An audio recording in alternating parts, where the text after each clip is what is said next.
आज हम लोग शुरू करने वाले हैं Hindu undivided family. Hindu undivided family को हम लोग एक और एक नाम से जानते हैं, joint Hindu family business. Okay, ये जो फैमिली बिजनेस है ये बहुत ओल्ड और ट्रेडिशनल बिजनेस है जो कि इंडिया में बहुत सालों से होता जा रहा है। आजकल तो कम हो गया है लेकिन पहले बहुत होता था और अभी भी कई जगहों में होता है। तो ये क्या होता है, ये it is govern by Hindu law, ये हिंदू लॉ के द्वारा गवर्न किया जाता है। ये एक फैमिली बिजनेस है जो जनरेशन टू जनरेशन पास होते रहता है। ये सारे ऑपरेशन एक आदमी के अंडर होते हैं और वो आदमी इन सब का हेड होता है, मालिक होता है।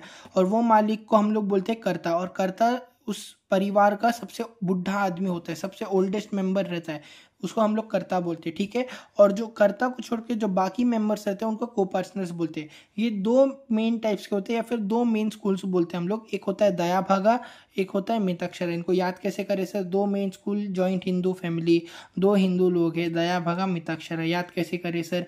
जेठालाल की बीवी का नाम है दया, दया किसके साथ भागी? बाघा के साथ, तो दया भागा। मिताक्षरा का कैसे याद करें सर? मीट अक्षरा। अक्षरा एक सीरियल आता है ना, वो स्टार प्लस में, मेरे को सीरियल का नाम याद नहीं है, तो अक्षरा से मिली, दया भाग के अक्षरा से मिली, तो दया भागा मिताक्षरा। ठीक है, दया भागा में क्या है? वुमेन पार्टिसिपेशन अलाउड है, मिताक्षरा में वुमेन पार्टिसिपेशन अलाउड नहीं है। दया भागा ज़्यादातर बंगाल और असम में रहता है और मिताक्षरा बंगाल असम को छोड़ के पूरे इंडिया में रहता है। जो कर्ता को छोड़ के बाकी जो मेंबर्स रहते हैं उनको बोलते हैं कोपार्टनर।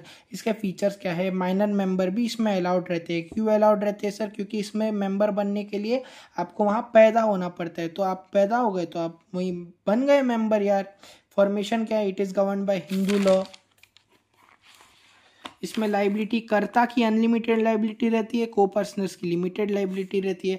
सब कुछ कंट्रोल कर्ता के हाथ में होता है, कंटिन्यूटी मेंटेन रहती है। क्यों? क्योंकि कर्ता मरता है तो उसके बाद जो अगला जो उससे कम उम्र, मतलब जो सबसे बड़ा आदमी रहेगा, सबसे बुढ़ा आदमी रहेगा, बुजुर्ग आदमी रहेगा, वो बन जाएगा कर्ता, वो कंट्रोल ले लेगा सब चीज़ का। अब इसमें माइनर का स्टेटस क्या रहता है? क्योंकि माइनर तो इसमें भी एडमिटेड होता है और इसमें भी एडमिटेड होता है, और हम लोग देखिए कि पार्टनरशिप में भी माइनर को एडमिट करते रहते, तो कंपेयर करते। तो हिंदू फैमिली में क्या होता है कि माइनर तो बर्थ से ही क्या बोलते हैं वो बन जाता है, लेकिन पार्टनरशिप में क्या है? पार्टनरशिप में तो लॉ इजाज़त नहीं देता है। वो कुछ हम लोग स्पेशल चीज़ें करे रहते हैं जिसकी वजह से हम लोग को थोड़ा आसानी रहता है, तो तब उस हिसाब से माइनर एडमिटेड होता है। ठीक है, तो माइनर हिंदू फैमिली में क्या है? लिमिटेड लाइबिलिटी है, लेकिन पार्टनरशिप में क्या है? Minor is only admitted for benefits और not liable for any losses. इसकी भी लिमिटेड लाइबिलिटी रहती है। ओके ठीक है, थैंक यू।